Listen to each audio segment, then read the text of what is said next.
En este segmento conversamos con Josgert Armas, politólogo, pero también estudioso de la realidad internacional. Josgert, tú terminaste Ciencias Políticas. ¿Qué relación con las relaciones internacionales y la opción de ir al servicio exterior?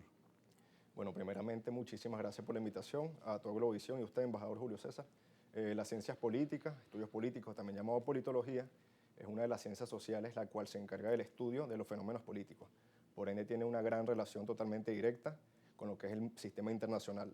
En la escuela donde yo estudié, que fue en la Universidad Central de Venezuela, hay 3 menciones. Una de ellas es Relaciones Internacionales, que es la que yo opté. En las cancillerías del mundo, las escuelas de ciencia política preparan también en esa rama diplomática que pueden presentar concursos e ingresar al servicio exterior, ¿no? Sí, ciertamente. Uno luego de culminar su licenciatura en la universidad, uno puede optar por el concurso en la Cancillería y formarse desde el inicio como un diplomático de alto nivel. Pero has seguido estudiando también temas internacionales como el que terminas ahora sobre geopolítica del Medio Oriente. Sí, sí, ciertamente. Bueno, el sistema internacional da bastante tela para uno investigar y entre ellos encontramos fenómenos que han ocurrido recientemente, desde conflictos hasta temas un poco más diplomáticos. Bueno, directamente con la Academia Euroamericana Diplomática hemos podido investigar acerca de diferentes tópicos, entre ellos principalmente la geopolítica en Medio Oriente. En el caso tuyo, profundizar sobre Irán es interesante por lo complejo y dinámico de la política iraní, ¿no? Sí, sí, ciertamente. Elegí la República Islámica de Irán. Es un estado bastante interesante, no solo en la parte política, sino en la parte geopolítica, cultural, social, incluso militar. Es un estado el cual, bueno, actualmente se formó a partir de 1979 con esta doctrina de la Revolución Islámica. Sin embargo, tiene unos precedentes bastante antiguos de 7000 años de antigüedad. Eso marca, por supuesto, en el Medio Oriente una civilización y una cultura, aunque como tú dices, la república es nueva, porque siempre hubo actitud imperial, sobre todo con el Shah el último. Sí, ciertamente. Fue un punto de inflexión histórico, ya que, bueno, con el imperio del Shah Pahlaví, Irán era un estado secular laico. Ya con la Revolución Islámica tiene, por supuesto, un ingrediente teológico muchísimo más grande y, bueno, la doctrina y estructura política ha sido totalmente transformada. Por eso se dice que algunos teóricos que es un estado teocrático, religioso fundamentalmente, casi como el Vaticano. Correcto, ahí la presencia de Dios, de Alá, tiene, se superpone. Posteriormente, quien maneja y que administra estas teorías es el imán Ayatollah Ali Khamenei.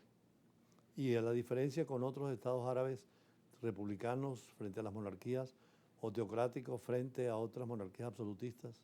Bueno, primeramente habría que mencionar de que Irán no es un estado árabe, eso se tiende a confundir. En Medio Oriente la mayoría de los países son árabes, pero Irán es persa, es la primera característica en la cual se diferencia.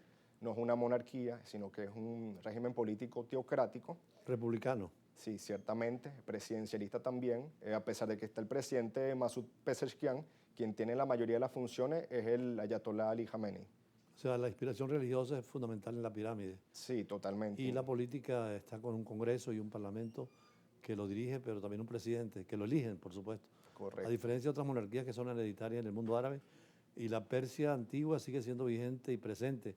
Hay divisiones en ese Islam entre Persia y Arabia Saudita. Sí, sí, totalmente. De hecho, algo que yo rescato lo que usted comenta, se encuentra dentro de sus órganos políticos la asamblea de expertos, tienen el consejo de guardianes, tienen el consejo de discernimiento y conveniencia. Estos tres funcionan entre sí para apoyar y auxiliar al Ayatollah Ali Khamenei.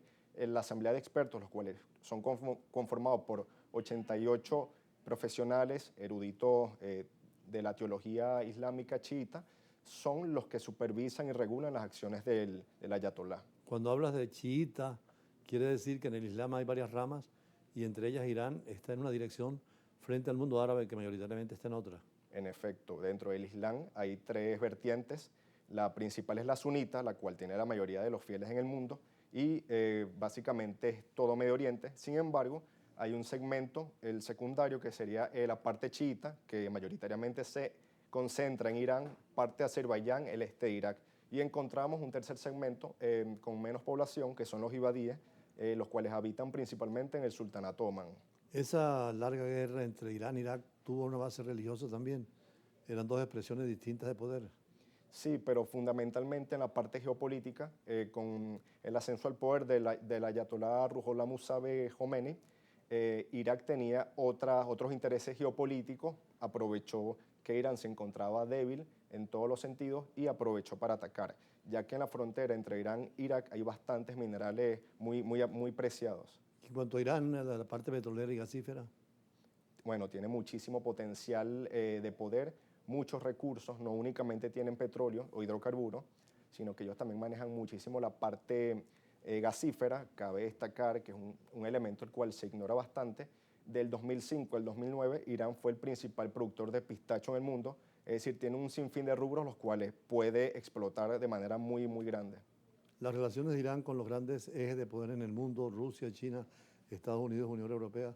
Bueno, por supuesto, Irán es miembro del BRICS, por supuesto ha hecho este bloque, vamos a llamarlo, en contra de Occidente para equilibrar este mundo multipolar y pluricéntrico, en donde, bueno, Irán es un gran actor importante en lo que es el Medio Oriente, ha tenido gran relación con lo que es Yemen, con lo que es el Estado de Palestina, y bueno, siempre existió este contrapeso en el Ahora, en sistema tu internacional. caso vi que saludaste aquí a una persona en ruso. ¿Por qué el ruso lo dominas si estamos hablando fundamentalmente, en este caso, del Medio Oriente? Ciertamente, embajador. Yo ingresé en este mundo también de los idiomas, de las lenguas, cultura y lengua rusa, desde hace muchos años atrás. Me parece un idioma bastante interesante y los invito a que lo estudien. Te permite proyectarte dentro de las áreas profesionales, culturales y, bueno, por supuesto, Venezuela como aliado en el sistema internacional de la Federación de Rusia es menester manejar este idioma tan importante. Uno de los idiomas oficiales de la ONU y es el idioma con más hablantes en Europa. Entonces podemos preguntarte, ¿Gabarió por ruski? Да-да, я говорю по-русски. У тебя? Очень трудно, ¿no? Очень Muy приятно. difícil el ruso. Очень трудно. Да-да-да. Está muy bien, es importante los idiomas. ¿Qué otros idiomas estás hablando? Por supuesto, el inglés. También me he visto interesado al estudiar el idioma indonesio. Muy interesante. También el farsi, un idioma Y el bueno. árabe creo que tienen un curso que comienza, ¿no? Pronto. Sí, a través de la Academia Diplomática Euroamericana también se está dictando el idioma árabe, el cual es muy menester, muy interesante aprenderlo, ya que es uno de los más hablados en el mundo. Interesante también para concluir que ustedes visitaron en ese estudio del Medio Oriente tanto la parte religiosa, la mezquita, como también la sinagoga y tuvieron charlas de los dos sectores. Sí, a través de este diplomado de la Academia DEA nos ha permitido ver los diferentes puntos y aristas del sistema internacional a nivel religioso, no únicamente la parte musulmana, sino también la parte judía. Y bueno, esto contribuye a formar profesionales mucho más integrales y objetivos. Bueno, muchísimas gracias. Es parte del diálogo que te mantenemos siempre en la parte internacional. Josger Armas, politólogo. Así cerramos el recorrido por los escenarios internacionales y mañana a la misma hora, siempre con Brújula Internacional, con el choque de las imágenes, la fuerza de las palabras y nuestros análisis como este en profundidad. Muy buenas tardes.